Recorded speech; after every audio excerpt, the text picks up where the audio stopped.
The data vault had remained untouched for over 3 centuries. Located deep within the bowels of what had once been called Earth, it had survived the Great Exodus through sheer anonymity. When archaeologist Vraxon Pels discovered it during the 7th expedition to humanity's ancestral homeworld, he had expected it to contain agricultural records or perhaps primitive computational algorithms. What he found instead would shake the foundations of galactic anthropology. "Impossible," he muttered, his 6-fingered hand hovering over the holographic projection. "This cannot be accurate."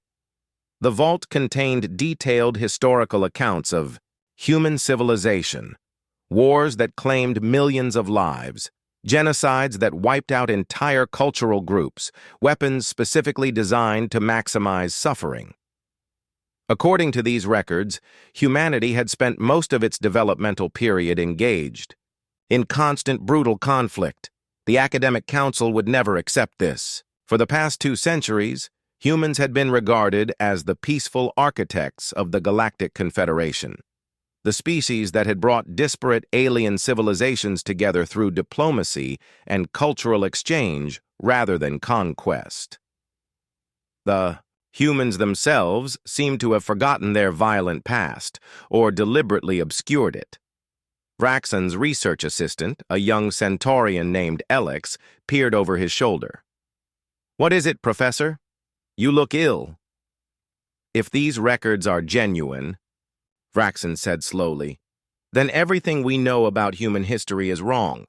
They weren't peaceful diplomats who evolved beyond violence. They were survivors of their own brutality." "But that contradicts everything in the official archives," Alex protested. "The historical consensus is based on sanitized accounts, provided by the first human ambassadors," Vraxon finished. "This vault contains primary source material that predates first contact. Look at this. Something called World War II claimed over 70 million lives. And that wasn't even their last major conflict before they achieved interstellar travel." Alex's pale blue skin darkened in distress. "If you publish this, the humans will deny it. They've built their entire galactic reputation on being the species that achieved enlightenment without violence."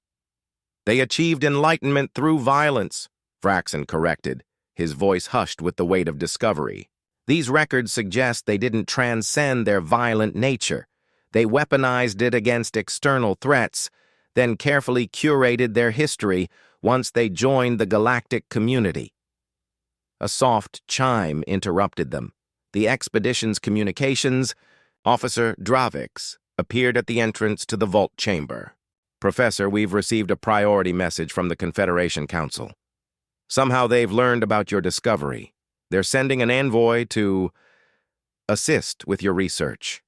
Vraxon and Alex exchanged concerned glances. The word assist carried ominous undertones. "How much time do we have?" Vraxon asked. "They'll arrive within 2 standard cycles."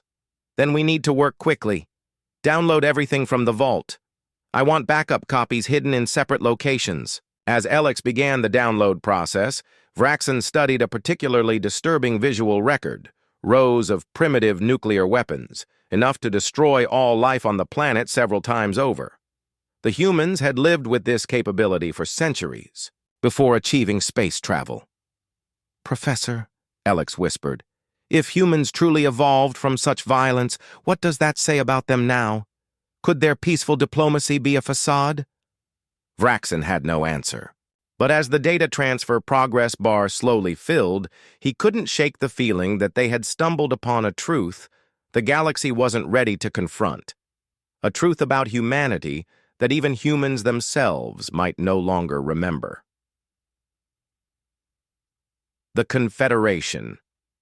Envoy arrived precisely when promised. A sleek vessel that materialized in Earth's orbit with minimal energy signature. By then, Vraxon had already secured 3 copies of the vault data in different locations. This wasn't his first encounter with political interference in academic research. Ambassador Kelvin Rourke strode into the excavation camp with the confident poise typical of humans in diplomatic service. Unlike most of his species, who maintained a carefully modest demeanor, Rourke carried himself with undisguised authority. Two security officers flanked him, also human, their posture betraying military training that supposedly no longer existed in human culture. "Professor Pells," Rourke said warmly, extending a hand in the human greeting custom. "The Confederation Council was quite interested to hear about your discovery." "I wasn't aware I had reported anything to the Council yet," Vraxen replied, deliberately not taking the offered hand. Rourke's smile remained fixed. "The Council maintains oversight on all historical excavations, particularly those concerning founding member species. I'm here to ensure your findings are properly contextualized." "You mean sanitized?" Alex muttered, earning a sharp look from both Vraxen and the ambassador. "I understand your academic zeal," Rourke continued smoothly, "but historical interpretation requires careful consideration. Raw data without context can lead to dangerous misunderstandings." Vraxen gestured toward his research tent. "Perhaps we should discuss this privately, Ambassador. Once inside, with the environmental shield activated to prevent eavesdropping," Vraxen's professional courtesy evaporated. "The records in that vault document systematic violence on a scale that contradicts every official human historical account in the Confederation archives. Either your ancestors lied, or you've been lying for them." Rourke's diplomatic facade cracked slightly. "History is complex, Professor. Yes, humanity's path was bloodier than the simplified narrative presented to the Confederation. But consider the consequences of publishing unfiltered human history to a galactic community that already harbors suspicion toward us." "Truth is my only concern," Vraxen insisted. "Is it?" Rourke challenged. "Or is notoriety?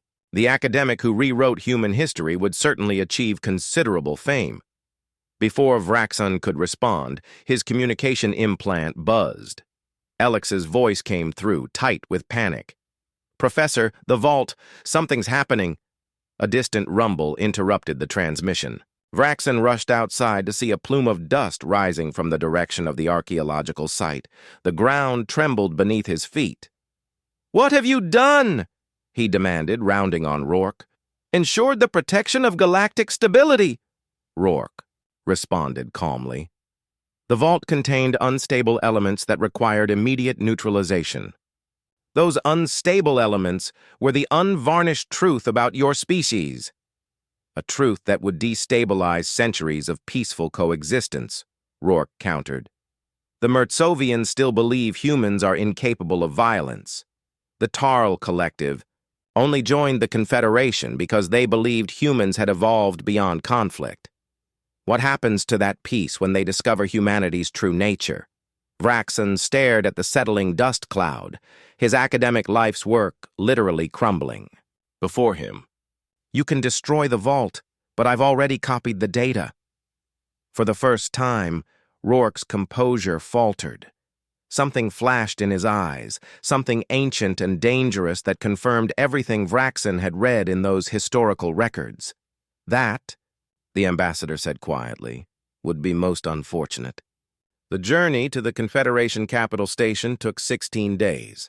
16 days during which Vraxen was officially a guest of Ambassador Rourke, but effectively a prisoner. His research team had been disbanded, sent on various reassignments across the galaxy. Alex had disappeared entirely. The copied data, however, was safe. Before Rourke's arrival, Vraxen had entrusted one copy to Dravix, who had left Earth on the regular supply shuttle. Another copy was hidden in plain sight, encoded in a routine archaeological report sent to the University of Proxima. The third copy remained with Vraxen himself, embedded in a subdermal implant that Confederation scans couldn't detect without violating multiple privacy protocols. When they finally arrived at the capital station, an enormous wheel-shaped structure orbiting a neutral star system, Vraxen was surprised to be escorted not to detention quarters, but to a high-security conference room deep within the diplomatic section. 5 figures waited inside, the High Council's inner circle. 3 humans, a Mertzovian, and a Tarl, representatives of the Confederation's founding species. Their presence suggested this matter had escalated beyond what even Rourke had anticipated. Professor Pels greeted the eldest human, Premier Ayana Morales. "We understand you've made a discovery concerning Earth's pre-Confederation history. A discovery your ambassador attempted to destroy," Vraxen replied coldly. "A regrettable miscalculation," Morales acknowledged with a glance toward Rourke. "The ambassador acted without authorization." The Mertzovian counselor, Shividrex, leaned forward, compound eyes glittering. "We would like to understand exactly what you found, Professor, without intermediaries or interpretations." This was unexpected. Vraxen had prepared for interrogation, not invitation. He hesitated, then activated his personal datapad and began projecting images from the vault's archives. These are records of human conflicts spanning approximately 4,000 years. They document systematic warfare, weapons development, and casualties numbering in the billions over their recorded history. The images were stark. Ancient battlefield, scenes giving way to mechanized warfare, then nuclear devastation, then precision drone strikes. Humanity's evolution of killing efficiency was displayed in clinical detail. The Tarl counselor Gornash chittered in distress. "This contradicts everything in human diplomatic archives. They claim to have achieved peaceful unification prior to developing interstellar travel." "We did achieve unification," the third human counselor, Takeo Igarashi, said quietly. "What the archives omitted was the path to that unification." "You lied," Vraxen accused. "We curated," Morales corrected. "When we first encountered other sentient species, we discovered something unexpected. Most had evolved with minimal intraspecies conflict. The concept of war between members of the same species was alien to them. To some, it was literally incomprehensible." Rourke spoke up. "Our first contact specialists realized that revealing humanity's full history would have irreparably damaged diplomatic relations before they could begin. The decision was made to simplify our historical narrative." "You mean falsify?" Vraxen said. "We mean protect," Igarashi insisted. "Both ourselves and others. Imagine the reaction if the Mertzovians, with their telepathic sensitivity, had been exposed to the full psychological trauma of human warfare, or if the pacifist Tarl had learned that their new neighbors had spent millennia perfecting the art of killing each other." Shividrix's antennae quivered. "I am processing this information with great difficulty even now. The concept of organized violence against members of one's own species, it violates fundamental evolutionary principles." "Yet here we are," Vraxen said, gesturing to the humans. 3 representatives of a species that should have destroyed itself, instead sitting at the center of the largest peaceful coalition in the galaxy." Morales nodded solemnly. "That, Professor, is precisely the point. The question isn't just what humanity was, it's what we became despite our nature." Over the next few days, Vraxen was given unprecedented access to a secure archive beneath the capital station, the true human historical repository maintained in absolute secrecy for over 2 centuries. Here, the full, unredacted history of humanity was preserved. Every war, every atrocity, every violent revolution and bloody conquest. "Only 12 non-humans have ever seen these records," explained Igarashi, who had been appointed Vraxen's guide. 6 of them subsequently advocated for humanity's immediate containment or elimination. "What happened to those 6? Vraxen asked, dreading the answer. "Nothing violent," Igarashi assured him with a thin smile. "We simply discredited them. The Confederation wasn't ready for the truth then. The question is whether it's ready now." The archives revealed not just humanity's capacity for violence, but its inventiveness in that violence. Species across the galaxy had developed weapons, but none had devoted such resources and ingenuity specifically to the art of killing their own kind. What puzzles me, Vraxen admitted as they reviewed footage of something called the Cold War, is how you managed to overcome this nature. According to these records, even after achieving space travel, humans continued to maintain massive military forces and advance weapons technology. That's the part we didn't lie about, Igarashi said. We did transcend our violent tendencies, but not in the way the official history suggests. He led Vraxen to a secure room where a single data crystal awaited. This contains the classified records of the Unification War, the last human conflict and the one we've most carefully hidden. The crystal revealed a horror that made even Vraxen's desensitized academic mind recoil. 50 years before first contact with alien life, humanity had engaged in a final catastrophic war that reduced Earth's population by nearly 40%. The weapons employed had been beyond barbaric. Genetically targeted bioweapons, atmospheric converters, autonomous hunter-killer drones that could identify and eliminate specific genetic markers. The survivors, Igarashi explained, were those who either possessed natural immunity to the bioweapons or had access to protective technology. When it ended, something unprecedented happened. The survivors looked at what they had done, what they had nearly completed, and collectively decided, never again. The records showed the formation of the Earth Unified Government, the first truly global human governance structure. But more importantly, they showed the implementation of something called the Aggression Remediation Protocol, genetic screening and modification for all subsequent generations, Igarashi explained. We didn't eradicate the capacity for violence. That would have left us vulnerable to external threats. Instead, we redirected it, dampening intraspecies aggression while maintaining defensive capabilities. Vraxen stared at the human counselor. You engineered yourselves. We saved ourselves, Igarashi corrected. And when we encountered other species, we protected them from our history while using our unique perspective to build the Confederation. We understand violence in ways other species cannot.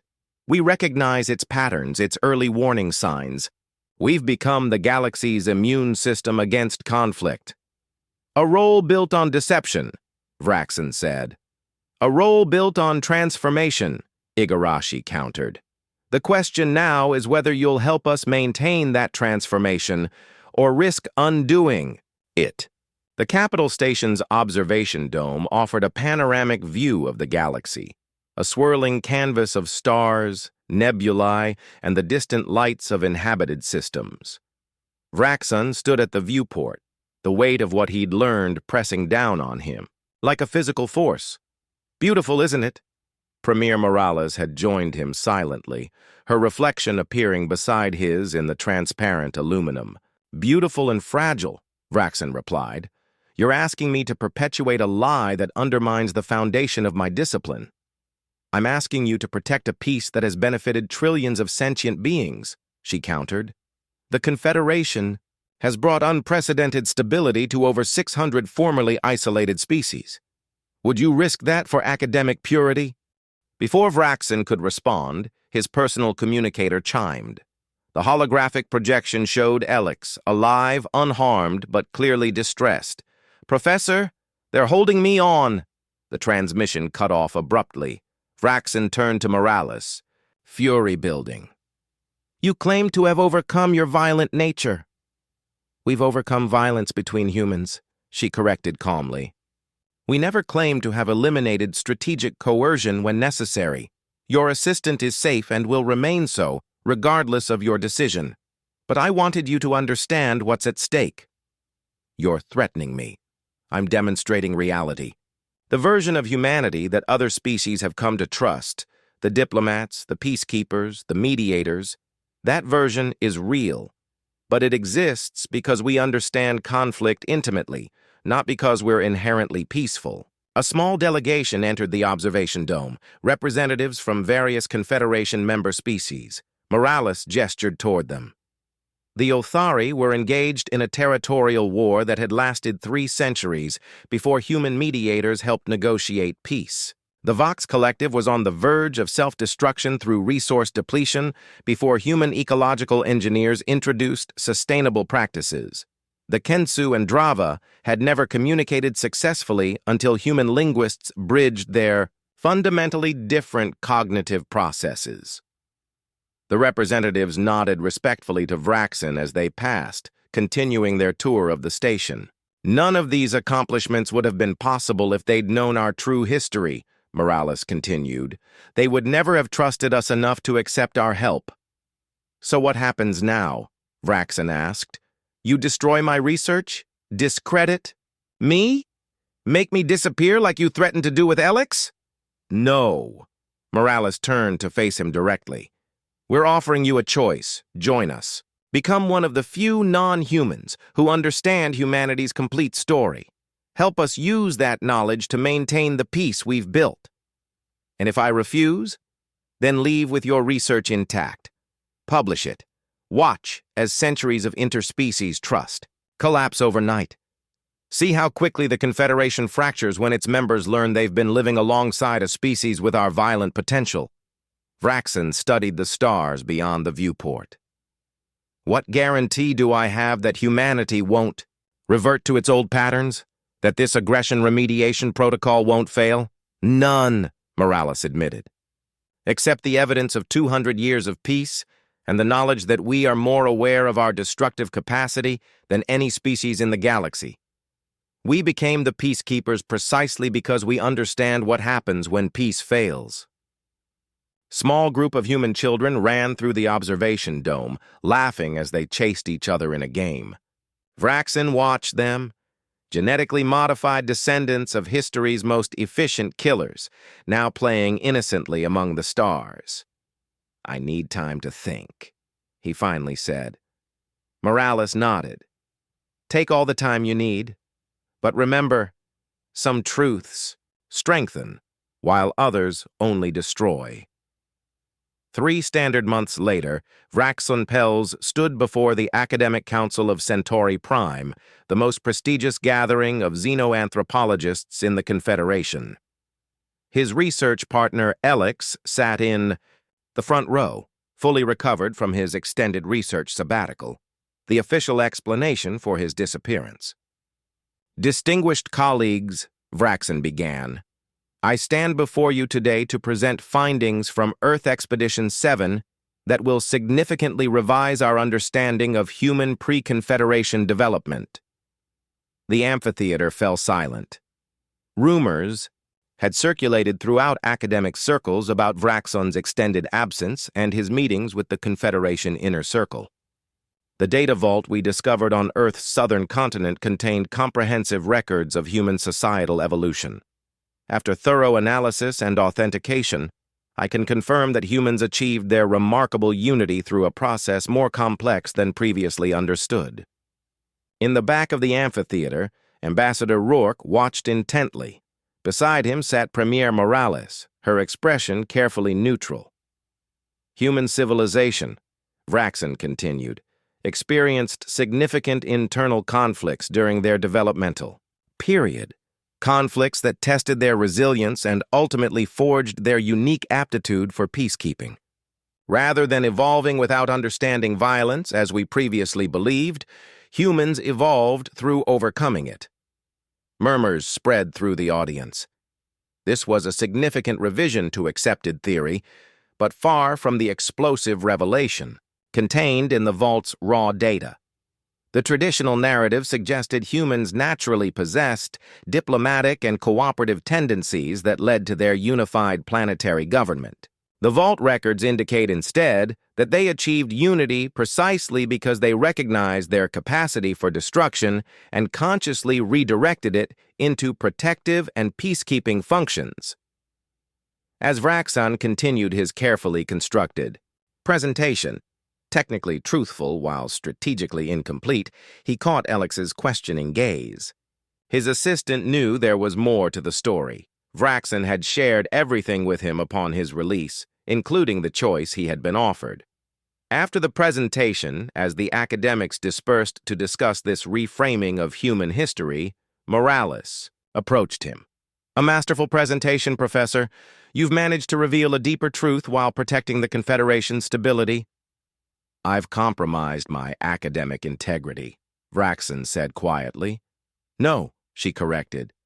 You've prioritized a higher integrity, the well-being of countless sentient beings. The full truth remains preserved in the secure archives available to those who can handle its implications. Alex joined them, his expression conflicted. The Council has already approved funding for a follow-up expedition. They want us to search for evidence of these significant conflicts you mentioned. And you'll find it, Morales assured them. Carefully curated evidence that supports this new narrative without revealing the full extent of humanity's capacity for self-destruction. Later that evening, alone in his quarters, Vraxen reviewed one final piece of data he had extracted from the vault, a speech given by the first leader of Earth's unified government. We stand today at the precipice of two possible futures. In one, we continue, as we have for millennia, our brilliance matched only by our capacity for self-destruction. In the other, we acknowledge what we have been, what we could so easily become again, and choose differently. Our violence is not our destiny.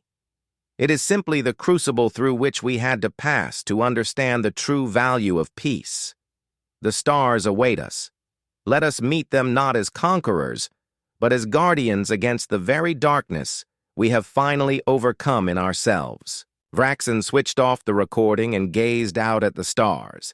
He had made his choice, not to perpetuate a lie, but to protect a transformation. Humanity's bloody history was too terrible to be shared in its entirety, but perhaps that was precisely why humans had become such effective architects of peace. They alone among Confederation species knew exactly what was at stake if peace failed. As guardians of this knowledge, Vraxen and Alex now shared a burden few non-humans could understand. The burden of knowing that the Confederation's most trusted peacekeepers had emerged from a history soaked in blood, and that their diplomatic wisdom had been purchased through generations of warfare. It was a truth too dangerous to be fully revealed, yet too valuable to be completely forgotten. A paradox, much like humanity itself.